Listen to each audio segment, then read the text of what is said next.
You know, for almost 80 years, putting fluoride in our drinking water has been hailed as one of the biggest public health wins of the 20th century. I mean, the idea was simple, and for a long, long time, it seemed like a home run. Stop tooth decay for everyone all at once. But that bedrock belief, well, it's now facing a challenge like never before. We're talking about a wave of new science and a huge federal court ruling that are forcing us to rethink the whole thing. So, what on earth changed? Let's get into it. Okay, so to really wrap our heads around this debate, we've got to pull apart two totally different concepts: how fluoride works on our teeth versus what happens when we actually swallow it, day in and day out. So let's break down these two paths. First, you've got the topical benefit. This is your toothpaste, right? You put it on your teeth, it does its job strengthening the enamel locally, and then you spit it out. Super low absorption into your system. But then you've got the systemic risk. This is the fluoride we're drinking in water. It doesn't just stay in your mouth. It gets absorbed straight into your bloodstream and, well, it goes everywhere. And once it's in your system, it gets absorbed fast. But here's the really critical part. It doesn't just circulate around. It actually gets past the body's most important defense systems. We're talking about crossing the blood-brain barrier and even the placental barrier, which means it can reach a developing fetus. And really, it's that ability to get into the brain that has completely changed the game. It's what's behind this massive shift in the scientific evidence. We're moving away from these old studies that kind of just hinted at a possible link to brand new, much more rigorous research that points a finger directly at causation. Right at the center of all this is the National Toxicology Program, the NTP. And just so we're clear, this isn't some small research group. We're talking about the top scientists from the FDA, CDC, and NIH. They started this huge systematic review way back in 2016 to look at fluoride's effect on the brain. And man, it was a long haul. It went through years of intense peer review, battled some serious delays before the final monograph finally saw the light of day. So the big question is, after all that time and effort, what did they actually find? Well, the NTP's final meta-analysis landed on a really specific and pretty stark number. For every 1 milligram per liter increase of fluoride found in a child's urine, they saw an associated drop of 1.63 IQ points. Now, I know for one person that might not sound like a whole lot, but think about it across an entire population.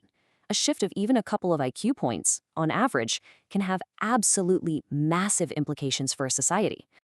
And this led to their official conclusion, which is, well, it's a bombshell. The NTP concluded with moderate confidence that fluoride is a developmental neurotoxin. Let's be really clear about what that means. It's a substance that can harm a child's developing brain. And in the cautious world of toxicology, a finding of moderate confidence isn't a maybe. It's a really big deal.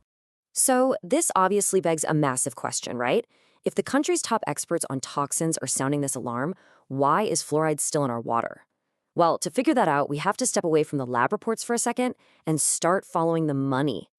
And this is where the story takes a really wild turn. Recent digging into old archives has uncovered a pretty shocking origin story for the whole pro-fluoridation movement.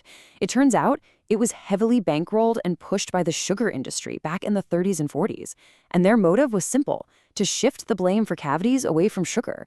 This quote here is incredible. It says their whole campaign was so successful, it literally became the blueprint for the tobacco industry's own PR machine years later. Okay, this timeline really lays it all out. It starts with the sugar industry desperately trying to protect its image.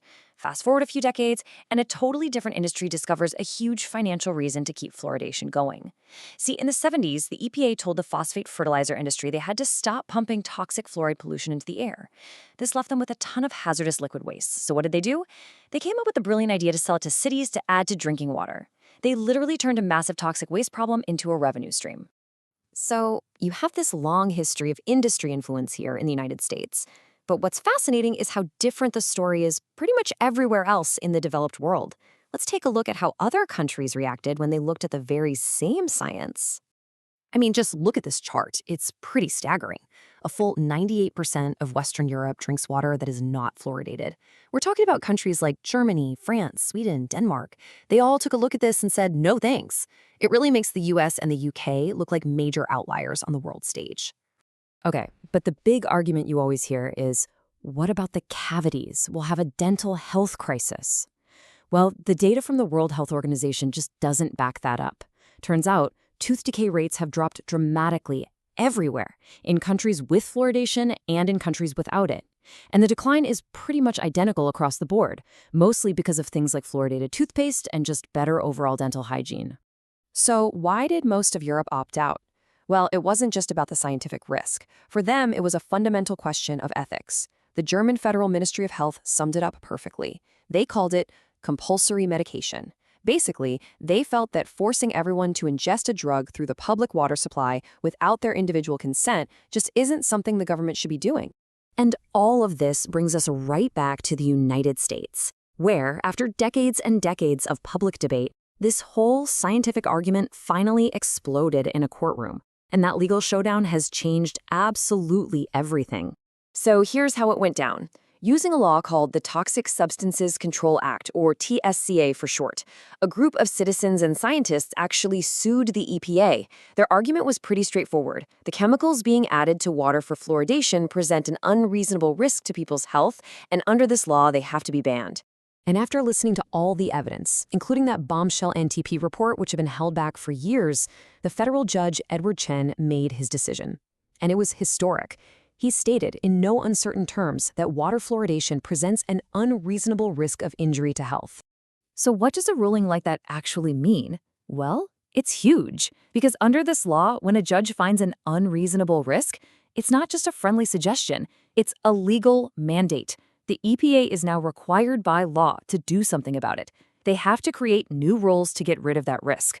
The old arguments about dental benefits just don't cut it anymore. They have to confront the evidence of neurological harm head-on. And, as you'd expect, the EPA had to respond. In February 2026, they announced they were kicking off an accelerated gold standard review of fluoride's risks. Now, a gold standard review is basically the most rigorous, highest level of scientific assessment the agency can do, and it's going to be zeroed in on these neurodevelopmental risks. This is a massive pivot from the government's long-standing position. So here's where we are now, at this absolutely critical turning point. The independent science has spoken, clearly identifying a risk. The federal courts have ruled, confirming that risk is legally unreasonable. So the only question left on the table is this. After 80 years, will public health policy finally catch up with the science?